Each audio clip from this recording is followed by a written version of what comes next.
بسم الله الرحمن الرحيم. إن الحمد لله نحمده ونستعينه ونستغفره ونعوذ بالله من شرور أنفسنا ومن سيئات أعمالنا. من يهده الله فلا مضل له ومن يضلل فلا هادي له، وأشهد أن لا إله إلا الله وحده لا شريك له، وأشهد أن محمدا عبده ورسوله. يا أيها الذين آمنوا اتقوا الله حق تقاته ولا تموتن إلا وأنتم مسلمون. يا أيها الناس اتقوا ربكم الذي خلقكم من نفس واحدة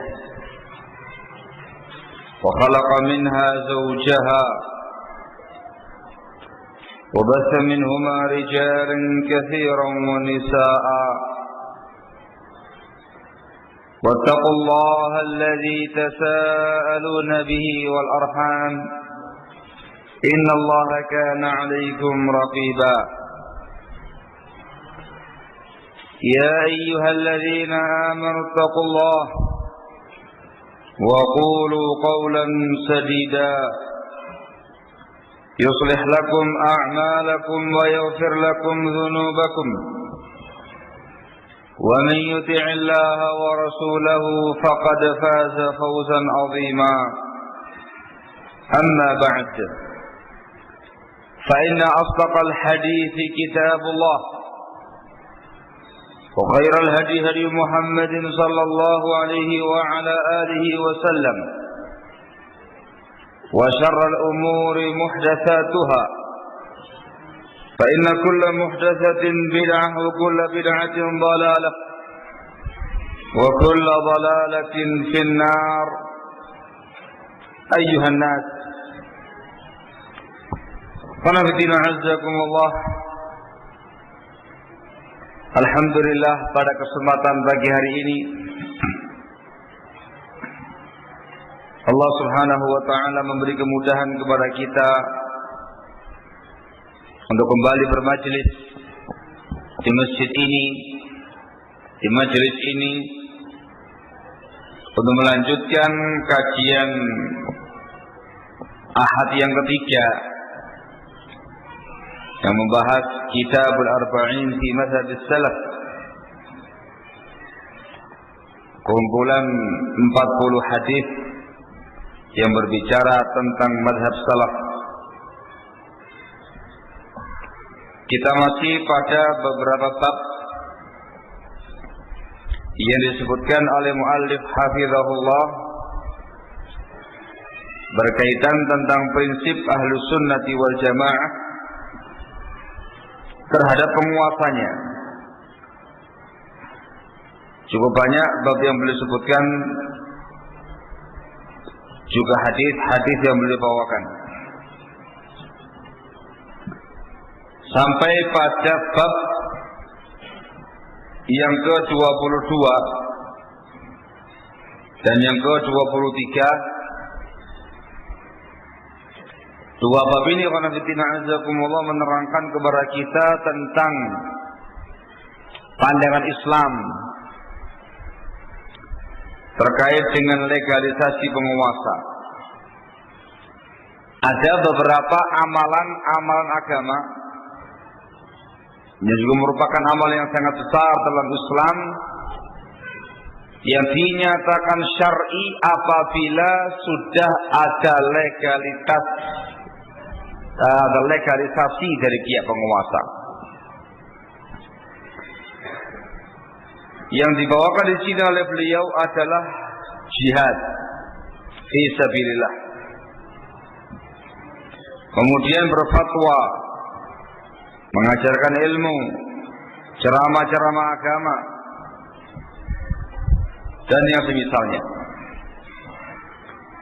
Dan insyaallah akan kita bahas riwayat yang beliau bawakan dan akan kita ulas insyaallah taala makna riwayatnya. Qala al-muallif hafizahullah, pada bab yang ke-22, isti'dzanu waliyil amril muslim lil jihad, meminta izin kepada penguasa muslim untuk berjihad.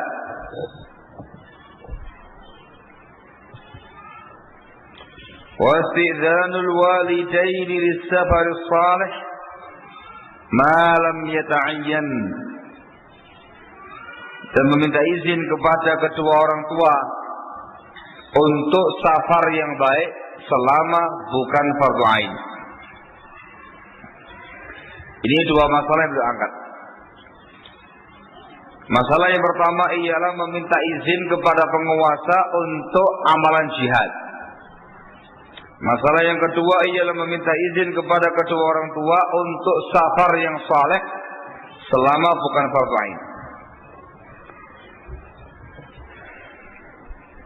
Hadis yang pertama yang beliau bawakan, ini enggak tercantum dalam matan, tapi tercantum dalam syarah. Ialah hadis Abu Hurairah radhiyallahu taala anhu. An Abi Hurairah radhiyallahu taala anhu annahu sami'a Rasulullah sallallahu alaihi wasallam yaqul. Dari Abu Hurairah radhiyallahu taala anhu bahwasanya beliau pernah mendengar Rasulullah alaihi salatu wasallam bersabda, "Man ata'ani faqad ata'a Allah,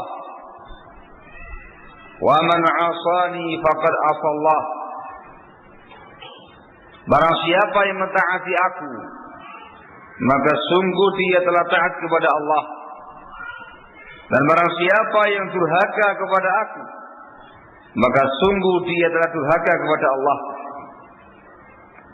Wa man yuti'il amira faqad ata'ani, wa man ya'sil amira faqad 'asani. Dan barang siapa yang mentaati penguasanya, maka sungguh dia telah taat kepada aku. Dan barang siapa yang durhaka pada penguasanya, maka sungguh dia telah durhaka kepada aku. Wa innamal imamu junnatun yuqatalu min waraihi wa yuttaqa bih. Sesungguhnya penguasa itu adalah tameng, perisai, yang mana musuh itu diperangi dari balik tameng tadi. Wa yuttaqa bih, dan penguasa dijadikan sebagai alat menghadang musuh. Fa in amara bi taqwallahi wa 'adal fa inna lahu bidzalika ajra. Kalau penguasa tadi memerintahkan takwa kepada Allah dan berbuat adil, maka dengan itu dia akan mendapatkan pahala. Wa in qala bi ghairihi fa inna 'alaihi minhu. Namun bila dia mengucapkan yang selain itu, tidak memerintahkan ketakwaan kepada Allah, juga tidak adil dalam pemerintahannya, maka dia akan mendapatkan dosa karenanya. Muttafaqun alaih, dikeluarkan oleh Bukhari Muslim. Hadis ini merupakan dalil yang disebutkan dan digunakan oleh para ulama untuk menjelaskan bahwasanya jihad itu harus dengan izin penguasa. Diambil dari kalimat wa innamal imamu junnatun yuqatalu min waraihi wa yuttaqa bih. Penguasa itu adalah perisai, tameng, di mana musuh diperangi dan dihindari di belakang tameng tadi. Dari sini para ulama kita menyatakan dengan tegas hal di atas, jihad itu harus di belakang penguasa, izin dari penguasa. Disebutkan oleh Imam Ibnu Qudamah Al-Maqdisi rahimahullah. Al-Imam Ibnu Qudamah Al-Maqdisi rahimahullah dalam bukunya Al-Mughni, beliau mengatakan wa amrul jihadi mawkulun ila al-imam wa ijtihadih wa yalzamu ar-ra'iyyatu ta'atahu fima yarah. Kata Ibnu Qudamah, urusan jihad diserahkan kepada penguasa dan kebijakan penguasa. Rakyat wajib mentaati penguasanya pada apa yang dia sebutkan. Mentaati penguasanya pada kebijakan-kebijakan dia dalam perkara jihad. Beliau berhujjah dengan riwayat ini. Juga sebelumnya Al-Imam Al-Juwaini rahimahullah juga menyatakan demikian. Wa ammal jihad famawkulun ilal imam. Adapun perkara jihad diserahkan kepada imam, penguasa-penguasa kaum muslimin. Ini penjelasan dari dua imam ya ikhwan barakallahu fikum. Adapun dari penjelasan ulama kita sekarang ini dijelaskan oleh Asy-Syarih Al-Muallif hafizahullah Asy-Syaikh Ali bin Yahya Al-Haddadi hafizahullah dalam syarahnya beliau menjelaskan likaunil jihad tata'allaqu bihi masalihul ummati bimajmu'iha kana an-nazaru fihi mawkulan ila al-a'immah alladzina ilaihim tasrifu syu'unid daulah la ila al-afrad. Beliau mengatakan karena jihad itu berkaitan dengan maslahat umat secara keseluruhan, maka kebijakan jihad itu diserahkan kepada para penguasa yang di tangan mereka lah urusan negara ini. Dan jihad tidak boleh dipasrahkan kepada individu-individu muslim. Dan ini barakallahu fikum dengan nas riwayat tadi. Yang kedua dengan amalnya para sahabat radhiyallahu taala anhum ajma'in. Mereka di masa Rasulullah SAW ketika berjihad melawan kaum kufar itu pasti bersama Rasul atau seizin Rasul. Kalau bersama dengan Rasul namanya ghazwah. Kalau seizin Rasul beliau tidak ikut namanya sariyah. Itu awalnya para sahabat. Begitu pula amalnya para khulafa, khalifah Islam. Dari mulai khilafah Daulah Bani Umayyah diteruskan dengan kekhilafan Bani Abbasiyah. Semua khalifah kaum muslimin pada masanya ketika melaksanakan yang namanya jihad itu menunggu izin dari mereka. Kaum muslimin tidak mungkin terjun dalam perkara jihad dengan tanpa seizin khalifahnya, penguasanya. Sehingga ini merupakan nas hadis, merupakan sunnahnya Rasul, merupakan sunnahnya para sahabat, merupakan sunnahnya para khulafa. Barakallahu fikum. Nah, dijelaskan oleh para ulama kita sekarang ini terkait dengan amalan jihad yang dilakukan oleh sebagian pihak dengan tanpa izin penguasa. Dijelaskan oleh Syekh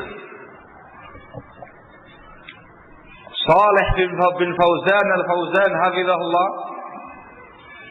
Syekh Saleh Fauzan beliau pernah ditanya oleh seseorang, hal yajuzul khuruju lil jihad biduni izni waliyil amr ma'a wujudi ridal walidain? Wahai Syekh, apakah diperbolehkan keluar berjihad fi sabilillah dengan tanpa izin penguasa walaupun diridhoi orang tua? Maka beliau mengatakan, al-jihad ma'aman. Jihad sama siapa? Beliau mengatakan, waman huwal imam alladhi turidu an tujahida tahta rayatih. Siapa kamu berjihad? Siapa pemimpin yang hendak siapa pemimpin yang engkau hendak berjihad di bawah bendera dia? Ini jawabannya beliau dalam pengingkaran. Barakallahu fikum. Beliau mengatakan setelah itu, fala budda annaka ta'khudhu idna minal imami bil khuruj. Kamu harus meminta izin kepada penguasa untuk keluar berjihad. Beliau mengatakan al-masail laha usul. Ma hiya al-masail fawda. Ini masalah ada kaidahnya, ada aturan mainnya. Bukan semata-mata fawda, keributan. Beliau mengatakan faida adina laka waliyul amri wa adina laka walidak wa indaka istita'ah fala bas. Kalau sudah diizinkan penguasa, diizinkan kedua orang tua, kamu punya kemampuan, silakan. Artinya barakallahu fikum, ketika amalan jihad tidak ada izin penguasa, tidak sah. Ada izin penguasa, tidak ada izin orang tua, tidak sah. Ada izin penguasa, ada izin orang tua, tapi kamu nggak mampu, tidak boleh. Harus dijihad. Juga beliau ditanya dengan pertanyaan yang serupa, apa hukum jihad di zaman sekarang ini dengan tanpa izin penguasa? Beliau mengatakan la jihada illa bi izni waliyil amr. Tidak ada jihad kecuali dengan izin penguasa. Barakallahu fikum. Ditanya lagi, bagaimana dengan seseorang yang berjihad tanpa izin penguasa, kemudian terbunuh? Apakah dikatakan mati syahid? Beliau mengatakan yakunu ghairu ma'dzunin lahu fi hadzal qital, fala yakunu qitaluhu syar'iyya wa la yadhharu li ay yakuna syahida. Kalau dia jihad dengan tanpa izin penguasa, berarti perang dia nggak diizinkan. Berarti peperangan dia tidak syar'i. Maka berarti dia tidak mati syahid. Barakallahu. Ini fatwa dari Syekh Shalih Fauzan hafizahullah taala wa ra'ah. Juga dari beliau lagi, ditanya lagi oleh sebagian pihak, ada pertanyaan yang berbunyi, fi hadhil ayyam hunaka man yuftin nas bi wujubil jihad wa yuqal la yustaratu lil jihad imamun wala wilayah. Fama ra'yu fadilatikum fi hadzal kalam?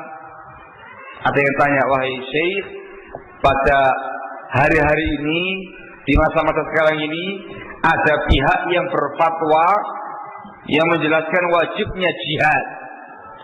Dia mengatakan tidak dipersyaratkan untuk jihad adanya imam atau adanya wilayah. Bagaimana pendapat Anda, wahai Syekh? Beliau mengatakan hadza ra'yul khawarij. Ini adalah pemahaman kaum khawarij. Amma ahlus sunnah fayaqulun la budda min ra'i wa la budda min imam. Kalau ahlus sunnah, mereka mengatakan harus ada kebijakan dan harus ada penguasa yang mengizinkan. Beliau mengatakan hadza manhajul muslimin min ahdi Rasulillah sallallahu alaihi wasallam.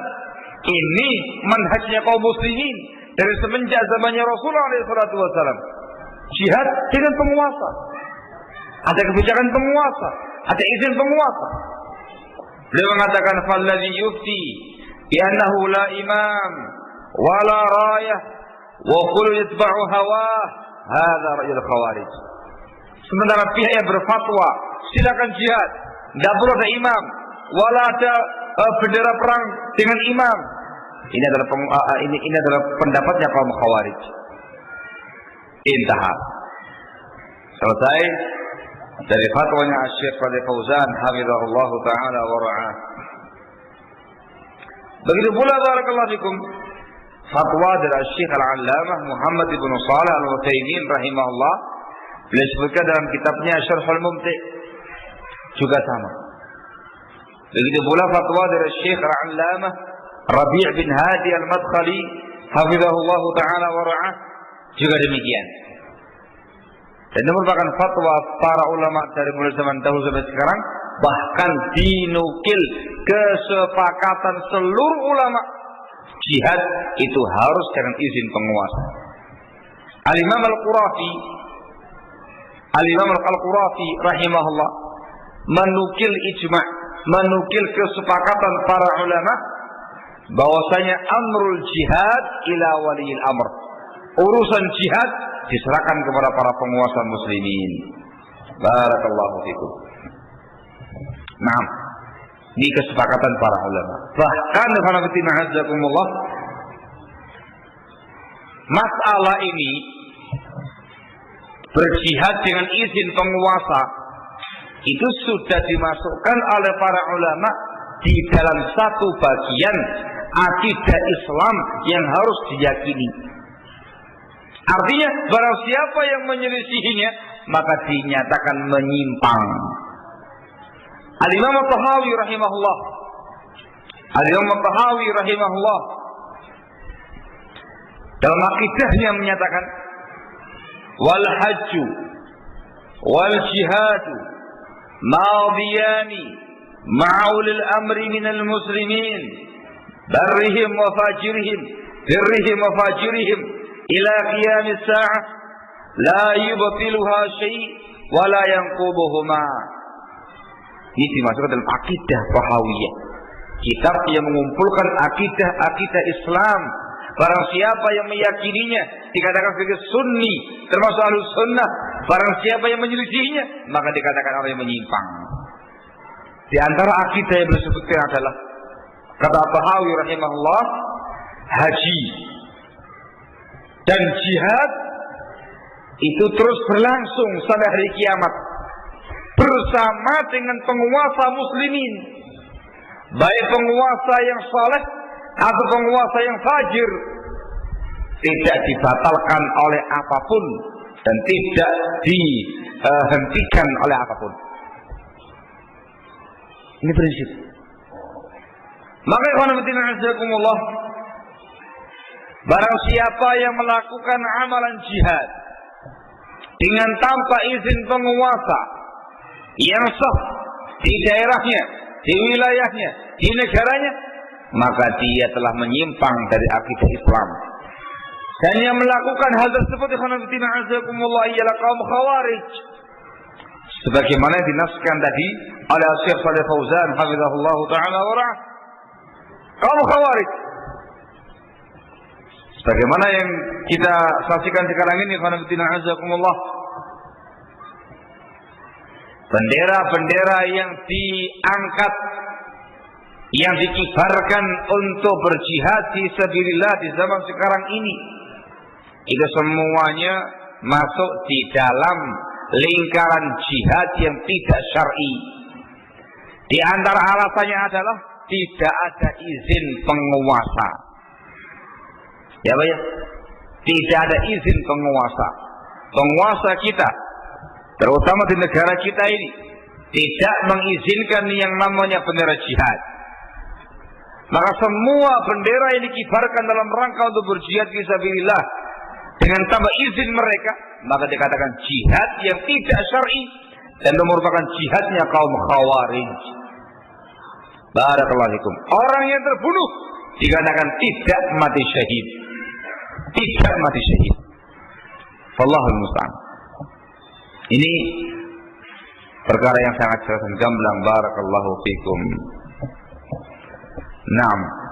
Dan itu tanbih diingatkan oleh Syekh Ali Al-Haddadi hafizahullah dalam syarahnya, adanya pihak yang melakukan gerakan jihad, mengumumkan gerakan jihad di tengah-tengah daulah Islamiyah, di tengah-tengah negara Islam, negara yang sah, itu merupakan tindakan yang diharamkan oleh agama, tindakan yang menyelisihi hukum-hukum syariah, tindakan yang menyelisihi kaidah syariah.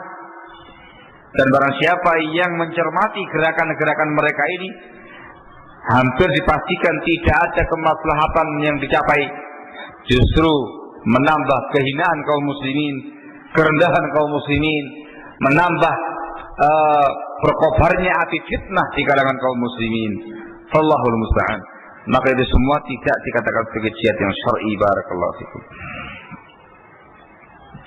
Nah, kalau ada yang tanya, Ustaz, masalahnya itu bukan masalah izin penguasa. Masalahnya adalah penguasa yang nggak mau mengizinkan. Nah gitu ya. Kalau kitanya disuruh izin gampang, tinggal datang penguasa, Pak izin mau jihad, gampang itu. Tapi problemnya adalah apa? Penguasanya itu yang tidak kepingin jihad, atau mungkin tidak mengenal yang namanya jihad. Bagaimana ini?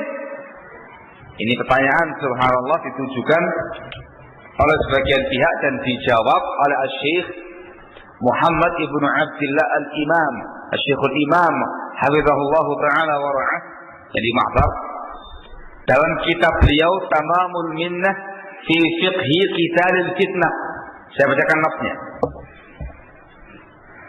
Beliau mengatakan, fa in qala qa'il, kalau ada orang yang bertanya, antum taqulun narji ila wali amr, kamu tadi mengatakan kita harus kembali kepada para penguasa. Fa kaifa narji ilaihim wa hum la yuriduna iqamat al-jihad al-kulliyah? Bagaimana mungkin kita kembali pada para penguasa? Mereka sendiri memang tidak kepingin jihad. Nah gitu ya. Dia menjawab, "Naam," kata beliau, betul. Inna hukamal muslimina fil waqtir rahin ghaira qadirina ala iqamatil jihad. Betul. Memang para penguasa kaum muslimin di zaman sekarang ini tidak mampu untuk menunaikan dan menegakkan bendera jihad. Ada sebagian yang enggak mau menegakkan bendera jihad. Walakin la ya'ni hada anna afradan yaqumuna bihi.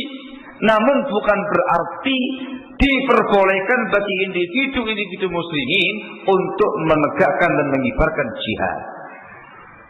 Tidak boleh. Walaupun penguasanya belum mampu, walaupun penguasanya tidak mau, tetap tidak diperbolehkan bagi individu kaum muslimin untuk menegakkan dan mengibarkan bendera jihad.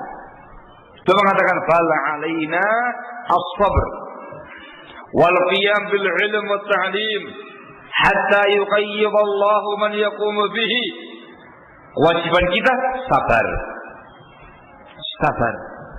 Kemudian menggalakkan semangat belajar dan mengajarkan ilmu sampai Allah persiapkan orang-orang yang bisa menegakkan jihad. Ila akhir kalamnya, sampai pada akhir kalamnya beliau hafizahullah taala wa ra'ah. Jawabannya khonabidina azakumullah, singkat. Kalau belum ada syariat jihad, masih banyak amal yang lain. Itu intinya. Dari mana? Masih ada kewajiban belajar thalabul ilmi, ada kewajiban dakwah ilallah, ada kewajiban amar ma'ruf nahi munkar, ada kewajiban amal yang masih banyak lagi yang lainnya selain jihad. Artinya kalau belum ada jihad, jangan bingung. Nggak ada jihad, terus mau ngapain? Nggak mau ngapain? Amal tuh banyak, sholat 5 waktu, puasa, haji, umrah dan segala macamnya, ilmu, dakwah dan segala macam. Masih banyak amal-amal yang lain yang mungkin dikerjakan oleh kaum muslimin selain jihad, sampai nunggu ada kewajiban jihad yang syar'i dengan izin penguasa, baru kita berjihad. Gitu ya. Barakallahu fikum. Ini jawaban dari Syekh Hafizahullah Ta'ala wa ra'ah. Baik. Ini poin pertama. Poin yang pertama. Di antara amalan yang harus mendapatkan legalisasi penguasa adalah jihad. Barang siapa yang berjihad dengan tanpa legalisasi penguasa, maka dinyatakan jihad yang tidak syar'i dan dia terjerumus pada pemahaman kaum Khawarij, sebagaimana yang terjadi pada sebagian pihak yang mengobarkan jihad di zaman sekarang ini. Pelakunya adalah kaum Khawarij. Barakallahu fikum. Baik. Kemudian sebelum masuk pada pembahasan yang berikutnya, beliau membawakan pembahasan yang kedua terkait dengan izin kedua orang tua. Ini merupakan syarat yang kedua untuk syar'inya jihad. Qala al-muallif hafizahullah an Abdullah bin Amr radhiyallahu ta'ala anhuma qala جاء رجل إلى النبي صلى الله عليه وعلى آله وسلم فاستأذنه للجهاد. Katanya Abdullah bin Amr bin As radhiyallahu anhuma, ada seseorang laki-laki datang kepada Nabi alaihi salatu wasallam meminta izin kepada beliau untuk berjihad. Kata-kata minta izin Rasul untuk berjihad juga sebagai dalil jihad harus dengan izin penguasa, karena Rasul sebagai penguasa ketika itu. Faqala, Rasul tanya, ahayyun walidak, apakah kedua orang tua kamu masih hidup? Qala na'am, masih ya Rasulullah. Qala, beliau menjawab, fa fihima fajahid, kalau begitu hendaklah kau berjihad, bersungguh-sungguh berbakti kepada kedua orang tua kamu. Nah, pulang sana. Rawahul Bukhari wa Muslim. Hadis ini menurut azakumullah juga hadis yang semisal. Barakallahu fikum. Dijadikan dalil oleh para ulama kalau jihadnya itu fardu kifayah, harus izin orang tua. Yang kedua, yang pertama penguasa jelas. Yang kedua ini harus izin orang tua. Kalau orang tua mengizinkan, berangkat. Kalau tidak diizinkan, tidak boleh berangkat. Kenapa? Dikarenakan berbakti kepada orang tua fardu ain, sementara jihad fardu kifayah. Fardu ain lebih tinggi daripada fardu kifayah. Barakallahu fikum. Jadi paham ya? Hadza huwa. Itu yang kata-kata muallif, wastizanul walidain di safar salih ma lam yata'ayyan. Harus izin kepada orang tua pada safar yang saleh selama bukan fardu ain. Jihad merupakan safar, harus izin orang tua. Begitu pula terkait dengan talabul ilmi, belajar ilmu agama.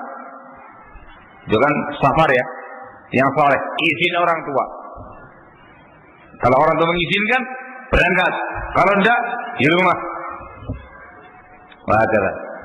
Apalagi ya kan, safar yang saleh, umrah. Ya, umrah atau haji yang bukan fardu ain. Nah, yang kedua kalinya atau lebih. Izin orang tua. Kalau diizinkan, berangkat. Enggak diizinkan, enggak berangkat. Pergi dakwah. Antum diminta dakwah di mana kira-kira yang orang tua nggak izinkan? Diminta dakwah misalkan di wilayah konflik, begitu. Izin orang tua, diizinkan berangkat, nggak diizinkan tidak berangkat. Semua safar, semua bepergian dengan tujuan yang saleh, baik untuk jihad, untuk dakwah, talabul ilmi, untuk haji, untuk umrah dan yang lain-lainnya dari safar yang saleh itu harus minta izin kepada kedua orang tua. Diizinkan berangkat, kalau tidak berangkat. Selama ingat, selama amalan tadi bukan fardu ain. Selama amal tadi bukan fardu ain. Artinya kalau yang kita kerjakan itu fardu ain, maka berangkat walaupun tidak diizinkan oleh orang tua. Contoh jihad yang fardu ain. Supaya dipahami penonton azakumullah, jihad yang fardu ain itu ada beberapa kondisi. Hukum asal jihad fardu kifayah menjadi fardu ain pada beberapa kondisi. Yang pertama, apabila musuh sudah menyerang wilayah kita. Orang kafir sudah di Tanjung Perak, sudah meluncurkan bom-bomnya, meriam-meriamnya ke wilayah Surabaya, menyerang Surabaya dan sekitarnya. Maka seluruh orang-orang Surabaya wajib ain untuk jihad. Misalkan itu kondisi yang menyatakan jihad menjadi fardu ain. Yang kedua, ketika kita di tengah-tengah front jihad, kita ini sudah di tengah-tengah front jihad, lagi perang sama orang kafir. Wah, begitu, nggak boleh lari. Kita harus berjihad sampai titik darah penghabisan, mati syahid atau pulang dengan kemenangan. Dan yang ketiga adalah apabila ditunjuk oleh penguasa, baik penunjukan khusus atau penunjukan umum. Karena penguasa mengatakan seluruh warga Surabaya yang sudah balik harus jihad. Ya sudah, yang balik tadi semuanya fardu ain jihad. Atau khusus fulan, satu tim berangkat. Fardu ain atas orang-orang yang ditunjuk. Jadi pahami? Ini yang fardu ain. Kalau fardu ain maka tidak perlu izin orang tua. Kenapa? Dikarenakan jihad yang fardu ain maslahatnya untuk umat, sementara berbakti kepada orang tua maslahatnya hanya untuk mereka berdua. Maslahat umum lebih didahulukan daripada maslahat khusus. Berangkat. Orang tua saya nangis. Bismillah, tenangkan. Insyaallah Abi dan Umi ketemu di surga. Berangkat. Nah gitu ya. Berangkat. Bawa kalmi, insyaallah selamat. Kalau tak selamat, saya tunggu di surga. Begitu. Oh, aku berangkat. Walaupun mereka nggak mengizinkan, tetap harus berangkat. Dikarenakan fardu ain. Barakallah. Jadi paham ya? Terus itu pula amal-amal yang lain yang fardu ain tidak perlu izin kepada orang tua. Misalkan antum kali pertama haji atau kali pertama umrah, itu hukumnya fardu ya. Berangkat. Walaupun belum diizinkan oleh kedua orang tua, berangkat. Tapi yang kedua kalinya, itu hukumnya sunnah, harus izin kepada kedua orang tua. Barakallahu fikum. Saya mau tanya. Lumayan ini, ada hadiahnya nih. Saya mau tanya, kalau seandainya antum ditugaskan oleh perusahaan untuk kerja di sebuah tempat yang mungkin cukup jauh gitu ya, yang cukup jauh. Nah, kalau ditugaskan kan mesti sanggune akeh ya, gitu ya, sanggune akeh biasanya ya Pak. Nah, biasanya kalau tambah sangu normal ya gajinya 12, 10, 8 gitu ya. Kalau ditugaskan khusus itu mungkin sampai puluhan kan gitu ya. Saya mau tanya ini, siapa yang mau jawab? Siapa yang mau jawab? Orang perusahaan dong yang jawab. Orang perusahaan dong yang jawab. Iya gitu. Saya mau tanya, ketika antum ditugaskan di sebuah tempat, gajinya besar, kayak gitu ya. Pertanyaannya, apakah harus izin orang tua? Pak Tri, langsung aja, tak kasih hadiah ya.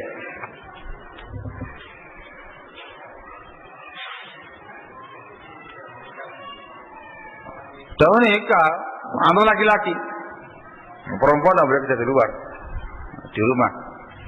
Menikah dan menikah kode wae. Antum ditugaskan. Ada perusahaan menugaskan Anda kerja di Beijing. Wah, kelas berat iki. Iki kan gak sembarangan iki. Doa akeh iki. Apakah harus izin orang tua? Kenapa?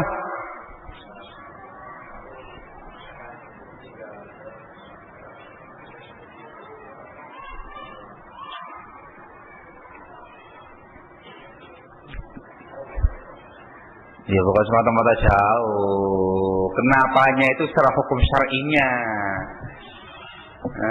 Lewat iki buku ini. Anda nggak perlu izin. Kenapa? Nah, kok izin barang udah ya, kayak izin barang ya. Ada apa kok izin barang? Ini puluhan juta gaji nih. Hah? Jadi nggak perlu izin orang tua. Kenapa? Karena fardu kifayah. Lah ya kuale. Jihad saja yang fardu kifayah harus izin. Apalagi yang satu ini. Allah musta'an. Iliane. Antum Mas. Saya jangan antum. Yang lain. Gimana tuh? Ini orang perusahaan semua ini. Harus izin. Wajib izin. Pertanyaan saya berikutnya, bagaimana kalau orang tua tidak mengizinkan? Tidak berangkat? Kenapa nih? Cacing lagi. Cacing lagi. Di depan mata lagi. Biasanya sauran mek 5 mek 6 iki tambahi 10 kali lipat iki. 60, 70, 100, 200 per bulan lho iki. Nggak berangkat. Kenapa nggak berangkat?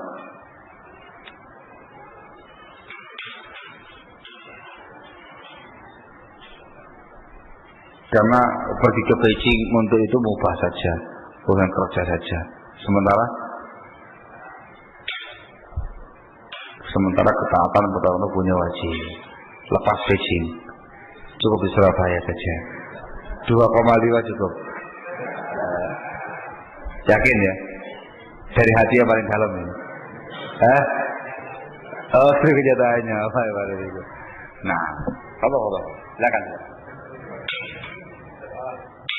Nah, itu harus izin kepada orang tua, dan kalau orang tua tidak mengizinkan harus taat pada orang tua, tidak boleh berangkat. Kalau sampai dia berangkat dalam keadaan orang tua tidak mengizinkan, maka dia dinyatakan telah durhaka kepada orang tuanya. Barakallahu fiik. Paham ya? Karena mentaati orang tua hukumnya fardhu ain, sementara pekerjaan yang sifatnya lebih dari itu perkara yang sifatnya mubah. Barakallahu fiik. Jangan mengatakan, itu kan nafkahi keluarga Ustaz, kan fardhu ain. Bukan masalah nafkahi keluarganya, kebijinya itu loh. Nafkahi keluarga Surabaya cukup. Iya nggak? Iya dapat 5, 6, 7 lebih dari cukup. Bisa beli sepeda motor barang ya. Kebijinya itu kan perkara yang lebih. Itu bukan lagi perkara yang fardhu ain, tapi perkara yang mubah. Hanya untuk mengejar dunia yang lebih besar lagi. Itu hukumnya mubah. Perkara yang sifatnya fardu kifayah saja wajib minta izin sama orang tua, apalagi yang sifatnya sunnah, apalagi yang sifatnya mubah harus izin orang tua. Barang siapa yang tidak mengizinkan berangkat dan tidak ada izin orang tua, maka dia dinyatakan telah durhaka kepada kedua orang tuanya. Allahul musta'an. Indah ya kawan ya. Wahai orang-orang perusahaan, barakallahu itu. Benar lagi? Jangan asal delok gaji itu ae. Wah, tepak iki gaji ya. Tugas 6 bulan kita foto iki. Saulan 250, pengin 6. Piro iku? Berangkat ngomong dari jauh. Ya, saya dari Beijing nih ya. Setengah tahun insya Allah di Beijing. Beijing? Iya. Boleh. Emang ya, maksud boleh. Saulan 250 kami kira 250. Pulang sekarang juga. Harus pulang sekarang juga. Kalau sampai orang tua antum marah, sampai mereka menangis dan semisalnya dikarenakan tidak ridho dengan kepergian kamu, maka Anda dinyatakan durhaka sama orang tua. Bayangkan ya, durhaka. Setengah tahun di Beijing, setengah tahun Anda durhaka. Betapa besar dosanya itu. Gunanya apa? 250 dikalikan 6. Kira ya, Pak? 1 M setengah ya. 1 M setengah itu untuk apa? Kalau didapatkan dengan cara durhaka kepada orang tua, tidak barokah para tua. Begitu pula perkara-perkara yang lainnya. Itu kaidah yang antum harus santai. Masalah yang berikutnya yang juga harus dengan izin penguasa. Ini pada bab berikutnya yang disebutkan oleh muallif hafizahullah. Qala al-muallif hafizahullah, tarkul ifta wa at-ta'lim wal wa'd idza mana'a minhu waliyul amr wa fil ummati man yaqumu bihi. Beliau mengatakan tidak boleh berfatwa,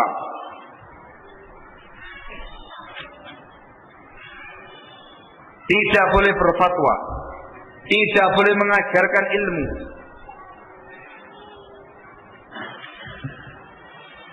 tidak boleh ceramah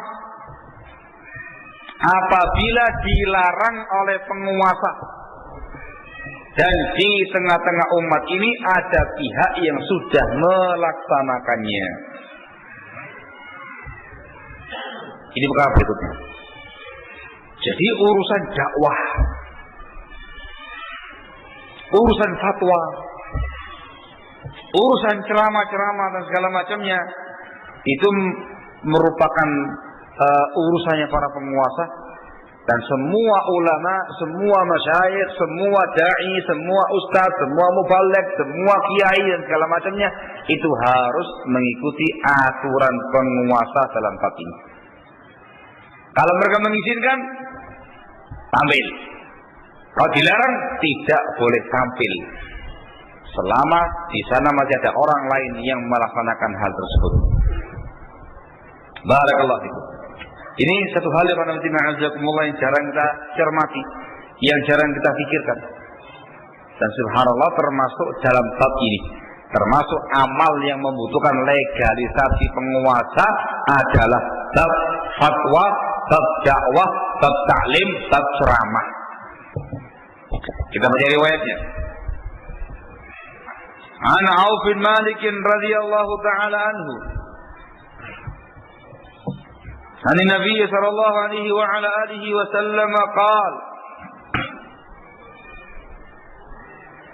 dari Auf bin Malik radhiyallahu anhu, dari Nabi sallallahu alaihi wa ala alihi wasallam beliau bersabda, la yaqussu 'ala an-nasi illa amir aw ma'mur aw mukhtal. Tidak boleh ceramah, tidak boleh membawakan kisah, tidak boleh ceramah di hadapan masyarakat kecuali amir, penguasa, atau makmur, orang yang diizinkan, diperintahkan penguasa, atau yang ketiga mukhtal, orang yang riya. Mukhtal ay murai, orang yang riya, tercela. Katanya Malik, rawahu Ahmad wa Abu Dawud qala Albani an sanad Abi Dawud qabil tahsin lakin hadis sahih fa inna lahu fil musnad turuqan ukhra ba'daha sahih qultu kata Syekh walahu syahid hasanah. Ini terkait dengan masalah takhris hadisnya. Intinya ini hadis sahih li ghairihi. Sahih li ghairihi. Hadis ini sangat jelas maknanya. Katanya Rasulullah SAW, barakallahu fikum, tidak boleh ceramah. Al-qasas itu meliputi ceramah, meliputi tazkir, memberikan tausiah-tausiah. Min babi aula apalagi terkait dengan bab dakwah, terkait dengan bab fatwa dan segala macamnya, itu hanya bisa dilakukan oleh satu dari dua orang. Orang yang ketiga tercela. Yang pertama dilakukan oleh amir, penguasa. Itu sah. Yang kedua dilakukan oleh makmur, pihak yang ditunjuk penguasa atau diizinkan penguasa. Ini yang boleh. Adapun yang ketiga tidak syar'i, yaitu mukhtal, orang yang riya. Barakallahu fikum. Ini khonafidina azakumullah. Apabila pihak penguasa itu sudah menetapkan pada undang-undang negaranya aturan-aturan dalam bab ini. Paham ya? Sudah ada undang-undangnya, ada aturannya. Ketika mereka sudah punya peraturan, maka para mufti, para dai dan segala macamnya harus ikut aturan penguasa. Barakallahu fikum. Disebutkan oleh Syekh Hafizahullah dalam syarahnya, beliau mengatakan, "Idza nazzama waliyul amri amra ad-da'wati wal khitafati wat tadrisi fil masajid wa ghairiha fayajibu iltizamu hadhihi al-anzimah fala yatasadda laha illa man adina lahu fihi." Katanya Malik dalam syarahnya, apabila penguasa sudah mengatur urusan dakwah, urusan khutbah, urusan pengajian-pengajian di masjid-masjid dan semisalnya, maka harus memegangi aturan-aturan ini. Tidak boleh tampil kecuali seseorang yang telah diizinkan penguasa karenanya. Jangan Malik. Beliau mengatakan di sini, wa idza mana'a wa idza muni'a ahadun minan nasi minha hatta yastawfiya ma nassat alaihi al-anzimah allati laysa fiha ma'siyatullah wa li rasulih sallallahu alaihi wasallam fa alaihi al-iltizam bidzalik. Ketika ada seorang dai atau ustaz atau kiai atau alim atau syekh dilarang, tidak boleh dakwah, tidak boleh ceramah, tidak boleh fatwa sampai dia memenuhi undang-undang tadi, memenuhi aturan tadi, aturan yang tidak ada unsur maksiat kepada Allah dan Rasulnya, maka wajib atas dai tadi untuk menepati aturan tersebut dengan zahir hadis ini. Barakallahu fikum. Ini keterangannya muallif hafizahullah. Misalnya ya, misalnya penguasa kita membuat undang-undang khusus, undang-undang dakwah, fatwa atau misalnya, siapa saja yang mengadakan dakwah di halayak ramai harus mendapatkan surat izin penguasa begitu. Apa biasanya kalau izin itu? Sertifikat. Masyaallah.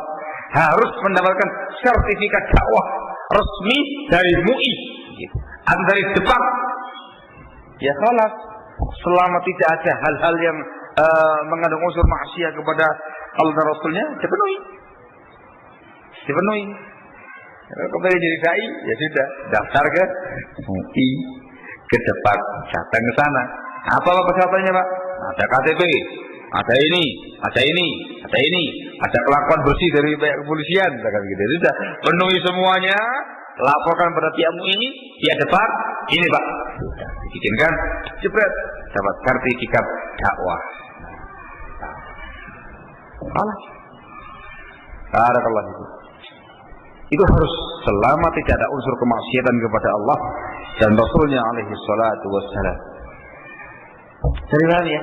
Kalau ada aturannya. Kalau ternyata pihak penguasa tidak memberikan aturan khusus, silakan yang mau dakwah-dakwah. Negeri kita ini negeri bebas, begitu. Ada kebebasan pers. Alhamdulillah, Rabbil alamin. Sehingga tidak perlu mendapatkan sertifikat dakwah. Jadi ikhlasnya lebih gitu ya, Pak. Ada kelas itu. Kalau pakai gitu kan nggak enak ya. Tetap besar Pak, saya mau jadi dai gitu Pak. Oh ya gitu ya Allah. Alhamdulillah. Sebagaimana yang ada pada negara kita ini, barakallahu fikum, selama bukan event-event yang resmi itu nggak ada masalah.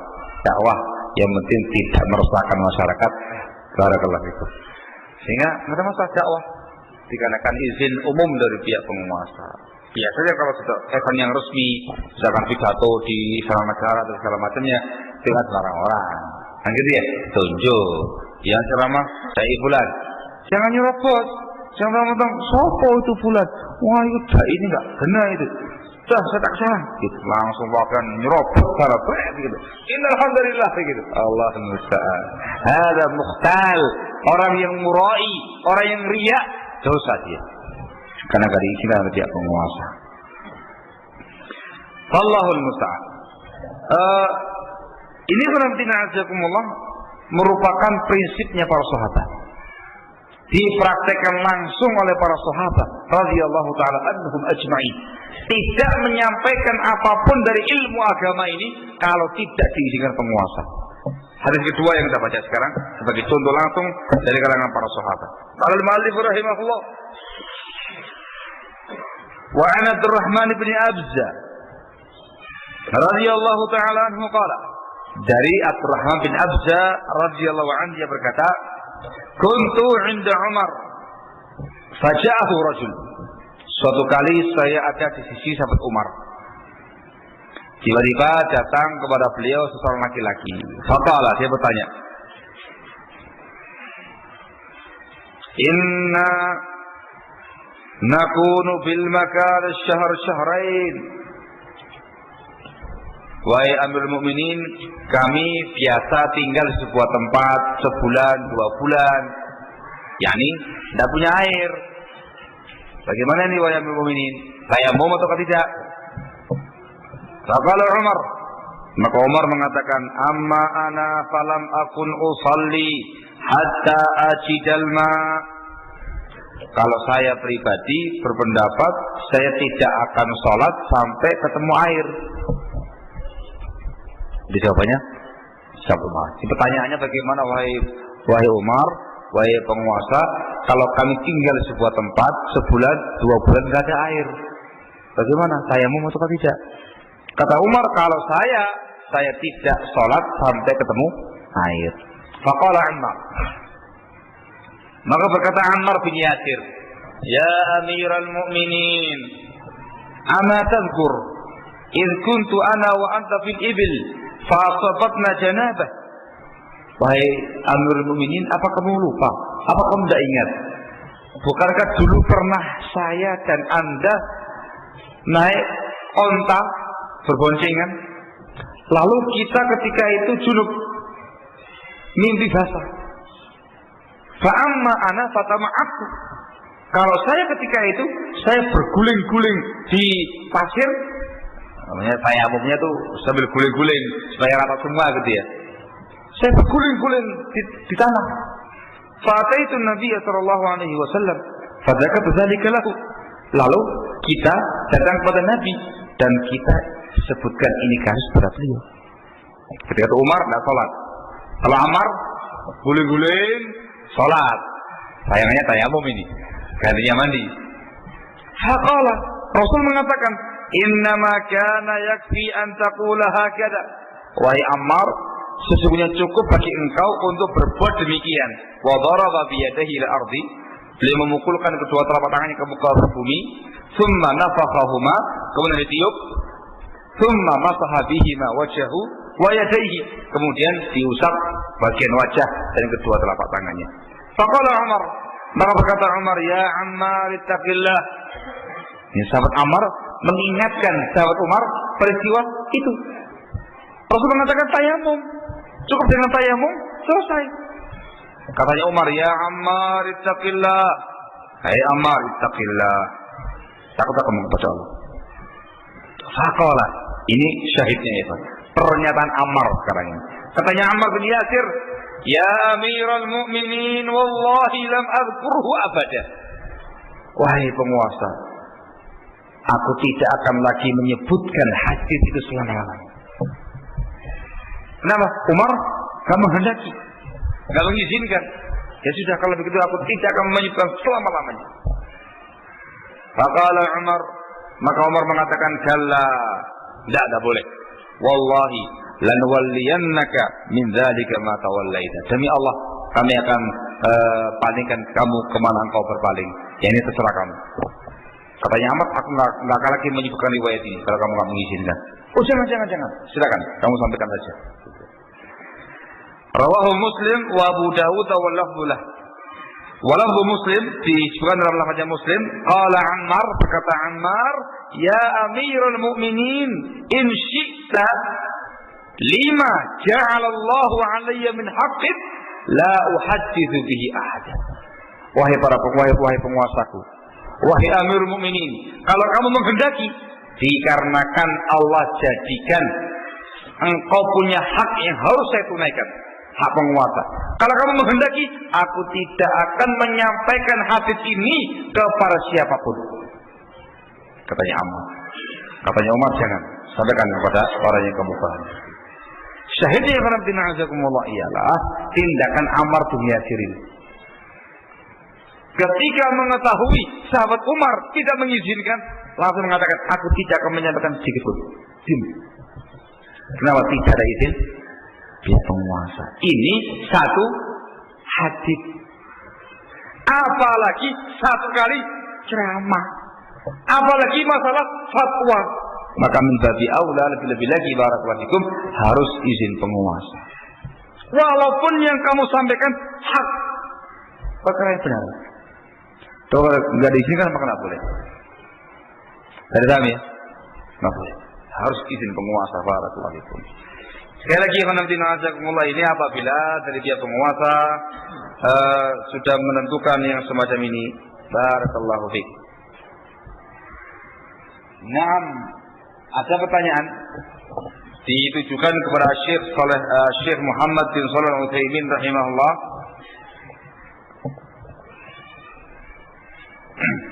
Ada yang bertanya, ya Syekh, apabila Allah Subhanahu wa ta'ala telah menganjurkan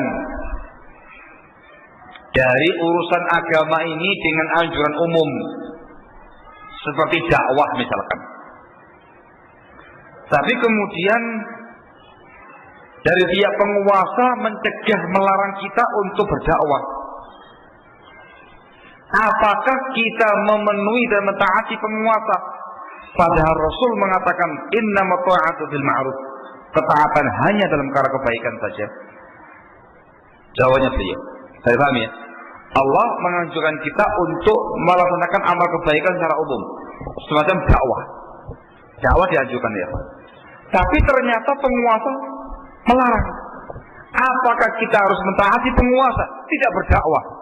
Padahal Rasul mengatakan ketaatan hanya dalam perkara yang ma'ruf. Jawabannya sih,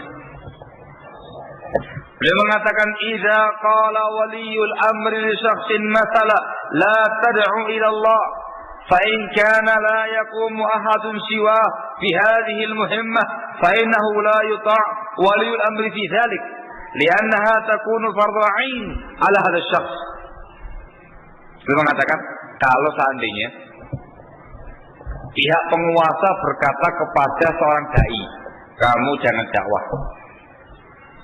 Kata beliau, kalau ternyata tidak ada orang lain yang melaksanakan dakwah ini kecuali dia, maka dia harus berdakwah dan tidak boleh mentaati penguasa. Ya? Sebab dakwah ketika itu hukumnya fardhu ain. Wala ta'ata li waliyil amr fi tarki fardhi ain. Tidak boleh mentaati penguasa di dalam hal meninggalkan amal yang fardhu ain. Dan kami ini belum mengatakan setelah itu. Amma idza kana yaqumu ghairahu maqamah nazarna. Tapi kalau ada pihak lain yang sudah berdakwah, kita tinjau kembali. Idza kana waliyul amri nahahu li'annahu yakrahu da'watan nas, fahuna yajibu an yunasaha waliyul amri fi hadha wa yuqal ittaqillah la tamna' min irsyadi ibadillah. Kata beliau, kalau seandainya ada orang lain yang sudah berdakwah, ditengok lagi. Kalau ternyata penguasa ini memang tidak senang dakwah kamu, ya? Kalau ternyata penguasa tidak senang dakwah, maka dalam bab ini kata beliau harus kita menasihati penguasa. Ittaqillah, wahai para penguasa, jangan menghalangi orang lain untuk memberikan bimbingan kepada umat. Dinasihati. Amma idza kana nahyu hadha syakhs li sababin akhar yahduthu min jarra'i kalami hadha ar-rajul wa ra'a wali al-amr anna al-maslahata fi iqafih wa ghayru qa'iman bil wajib fa innahu la yahillu li hadha ay yunabidha wali al-amr. Tapi kata beliau, kalau larangan penguasa tadi kepada orang itu dengan alasan yang lain, yaitu mafsadah yang ditimbulkan oleh ceramahnya dia, dan penguasa mengambil kebijakan dihentikan ceramahnya dia, sementara ada orang lain lagi yang telah mengerjakan kewajiban berdakwah, maka tidak boleh bagi dia untuk menentang penguasanya. Indah kalamu rahimahullah. Di sini orang tinasab sangat jelas perinciannya. Kalau ada penguasa melarang seorang dai untuk berdakwah, dilihat hukum dakwahnya fardu kifayah atau fardu ain.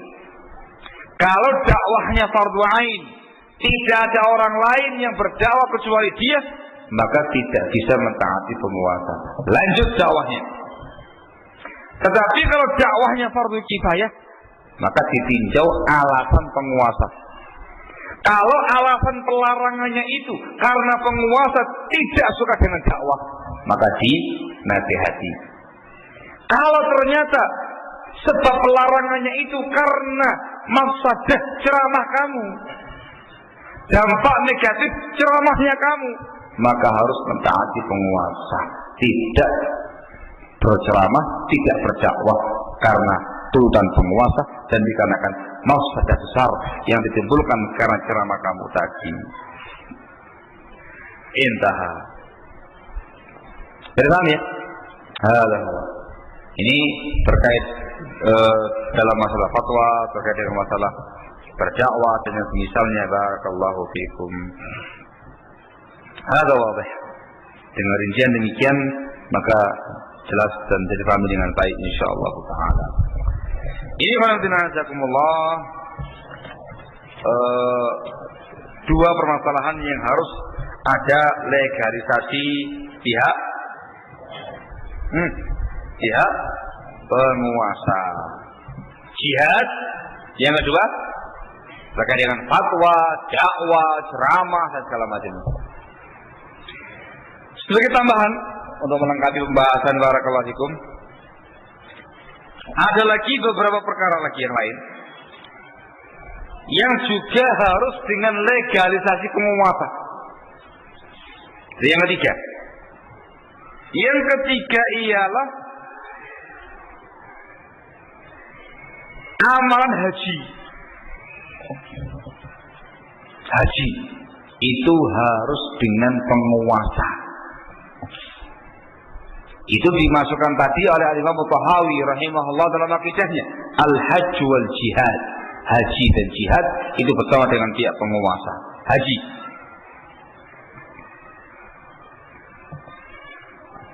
Yang berapa? Yang keempat, yaitu terkait dengan iqamatul hudud, menegakkan hukum had. Itu harus penguasa atau yang ditunjuk penguasa. Rajam bagi yang berzina, potong tangan bagi yang mencuri, dicambuk bagi mereka yang minum khamar dan segala macamnya. Hukum had itu harus penguasa yang melakukannya atau yang ditunjuk penguasa. Yang keberapa sekarang? Yang kelima, pembagian harta ghanimah dan harta faid. Ini kaitan dengan masalah jihad.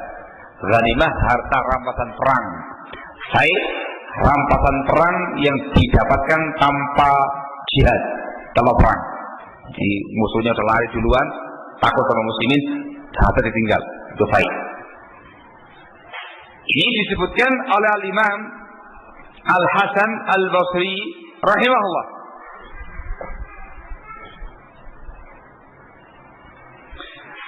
Beliau mengatakan arba'un min amril Islam ila sultan. Ada 4 perkara dari urusan Islam yang harus kembali kepada penguasa. Yang pertama al-hukum. Al-hukum itu hukum-hukum had. Wal fai, harta ghanimah fai. Wal jihad, juga jihad. Wal jumu'ah, dan jumatan. Tambah lagi coba tadi poin yang apa tadi Pak? Keenam, Jumat.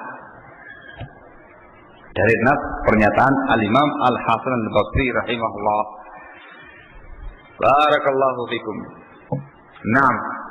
Begitu pula ya azakumullah al-jamaah. Yang ketujuh, salat jamaah. Disebutkan oleh Syekhul Islam Ibnu Taimiyah rahimahullah kama fil fatawa, beliau mengatakan walihada kanat sunnatu Rasulillah sallallahu alaihi wasallam wa sairu khulafaihi ar-rasyidin wa man salaka sabilahum min wulatil umur fi ad-daulah al-umawiyyah wal abbasiyyah anna al-imama yakunu imaman fi hadain al-aslayn jami'an as-salatu wal jihad falladhi ya'ummuhum fi as-salat ya'ummuhum fil jihad. Beliau mengatakan oleh karena itulah sunnah Rasul alaihi salatu wassalam dan sunnah seluruh khulafaur rasyidin dan penguasa yang menempuh jalur mereka dari kekhilafan daulah Bani Abbasiyah dan Umayyah, bahwasanya imam penguasa itu menjadi pemimpin pada dua prinsip ini, yaitu salat dan jihad. Yang mengimami mereka salat adalah yang memimpin mereka berjihad. Indah kalamuhu rahimahullah. Wadah ya, jihad selesai. Yang berikutnya salat tadi ya. Sehingga salat Jumat, salat jamaah itu semuanya diatur oleh pihak penguasa. Yang berikutnya lagi apa ya kan? Nah, yang poin berapa tadi? 8. Yang poin 8 adalah salatul idain atau hari raya Id Efat. Pelaksanaan hari raya itu harus dengan izin dan bersama dengan penguasa. Rasul mengatakan dalam sabdanya, as-saumu yauma yasumun nas wal fitru yauma yuftirun wal adha yauma yudhahun. Puasa itu pada hari orang-orang berpuasa, Idul Fitri pada hari orang-orang Idul Fitri, dan Adha pada hari orang-orang Adha. Sehingga puasa, Idul Fitri, Idul Adha itu semuanya harus bersama dengan pihak penguasa. Yang berikutnya, yang ke 9, qunut nazilah.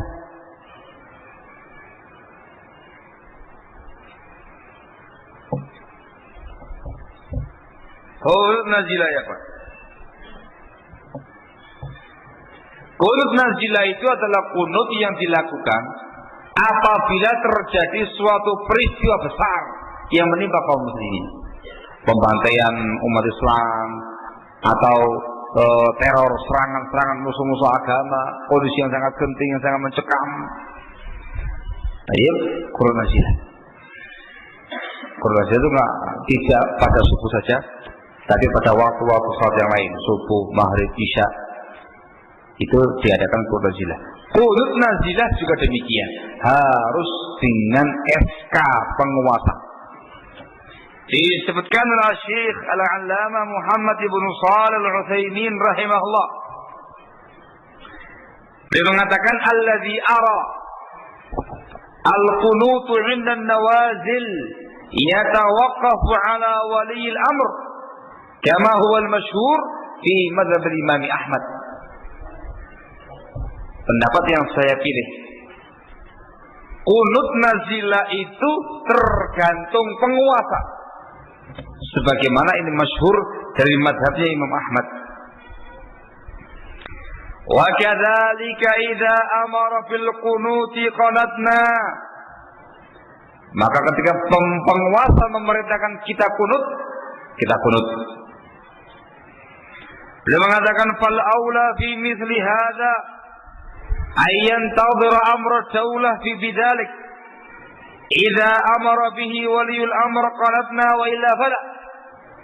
Yang semestinya kata beliau pada kasus semacam ini harus menunggu keputusan penguasa. Kalau penguasa memerintahkan kunut, maka kita kunut. Kalau tidak, maka tidak.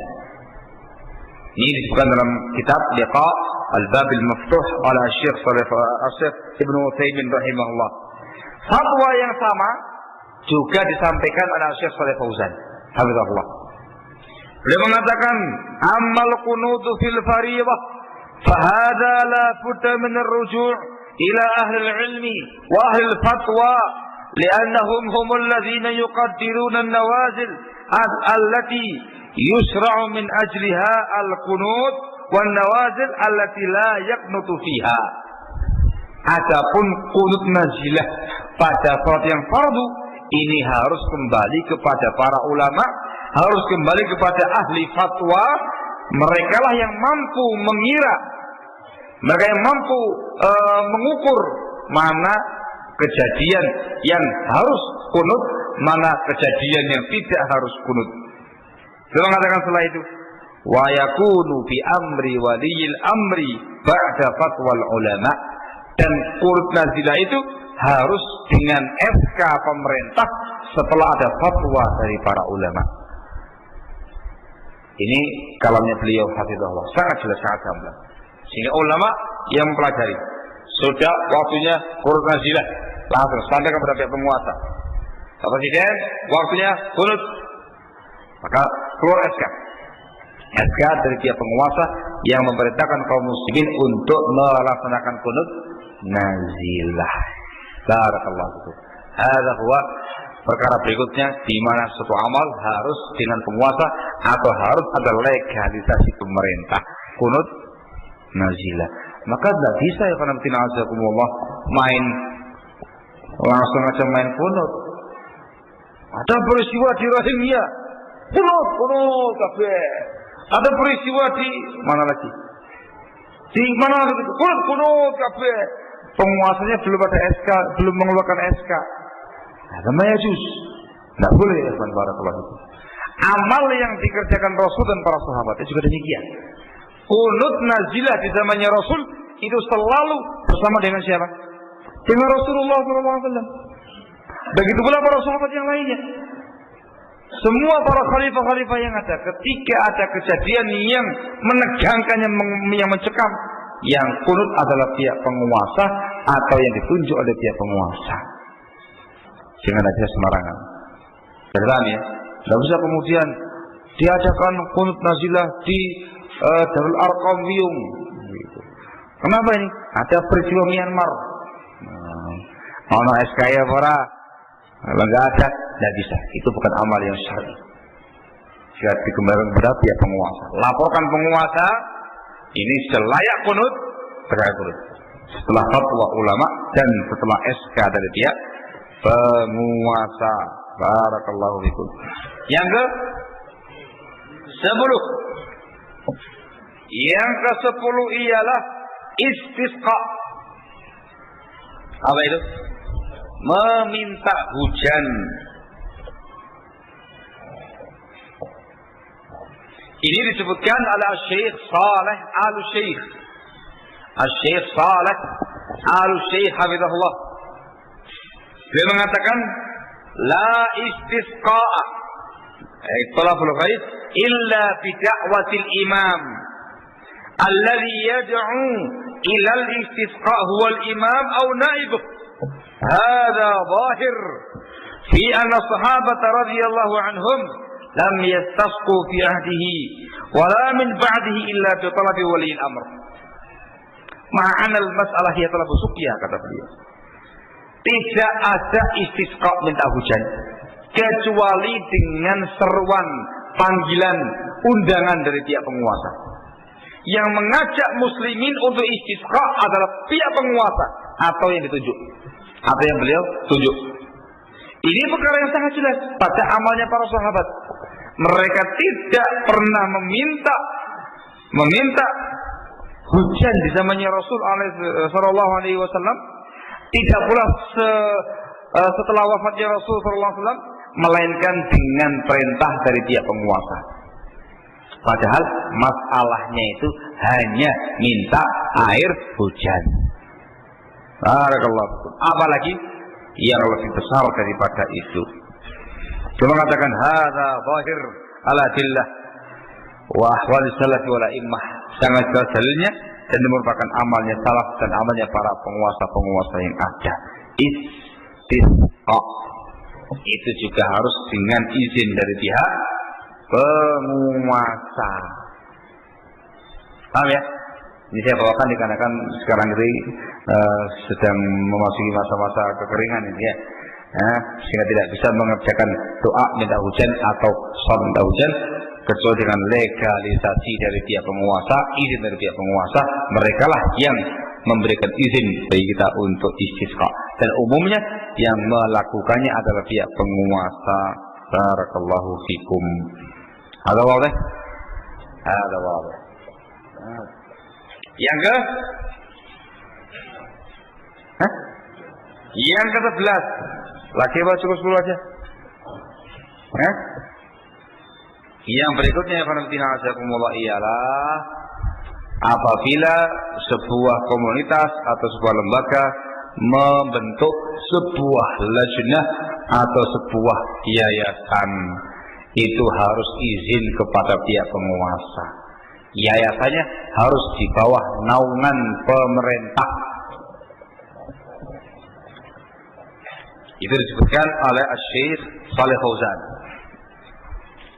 Beliau mengatakan la yajuzu li ahadin min ar-ra'iyyah ay yunshi'a lijan aw mashari' tatawalla shay'an min umur al-ummah illa bi idzni wali al-amr لأن هذا يعتبر خروجا عن طاعته وافتئاتا عليه واعتداء على صلاحيته ويترتب على ذلك الفوضى وضياع المسؤولية. Intaha kalamu. Artinya tidak diperbolehkan bagi masyarakat untuk membentuk lajnah semacam LSM atau membentuk masyari', lembaga-lembaga, proyek-proyek yang mengurusi urusan umat, melainkan dengan izin penguasa. Sebab kalau tanpa izin penguasa, maka dianggap memberontak penguasa, dianggap melampaui batas kepada penguasa, dan berakibat terjadinya keributan dan tersia-sianya tanggung jawab. Indah. Sehingga bukan semata-mata lembaga yayasan ya, apapun bentuknya, kalau sifatnya sosial yang mengurusi urusan umat, maka harus izin dengan pihak penguasa. Misal membentuk yang namanya yayasan pendidikan, harus izin penguasa. Membikin yang namanya badan amil zakat, gitu ya. Seperti itu ya, badan amil zakat. Baik. Atau misalnya yang mengurusi urusan umat, harus izin penguasa. Apapun bentuknya, kalau berkaitan dengan urusan umat, harus izin penguasa. Barakallahu fikum. Karena siapa yang tidak izin, maka termasuk tindakan pemberontakan pada pihak penguasa. Ini pula fatwa Syekh Al-Allamah Ubaid Al-Jabiri hafizahullah taala wa ra'ah, ketika ditanya selama yayasan, beliau mengatakan diperbolehkan apabila ada SK dari pihak penguasa, atau diperintahkan, dituntut oleh pihak penguasa, dan yang kedua tidak ada unsur al-wala wal bara di atas yayasan tadi, maka diperbolehkan. Barakallahu fikum. Hada wadih. Ini beberapa perkara yang ajakumullah, di mana harus ada legalisasi penguasa. Maka Islam ajakumullah menganggap dan sangat menganggap muktabar yang namanya pihak penguasa. Sehingga penguasa dalam Islam memiliki kedudukan yang cukup tinggi sampai berkaitan dengan amal-amal besar dalam Islam. Maka ahlu sunnati wal jamaah barakallahu fikum harus menjadi orang pertama yang memberikan tauladan, memberikan contoh kepada umat dalam bab ini. Dalam semua poin-poin di atas harus koordinasi dengan pihak penguasa. Barakallahu fikum. Wallahu taala alam. Bissawab.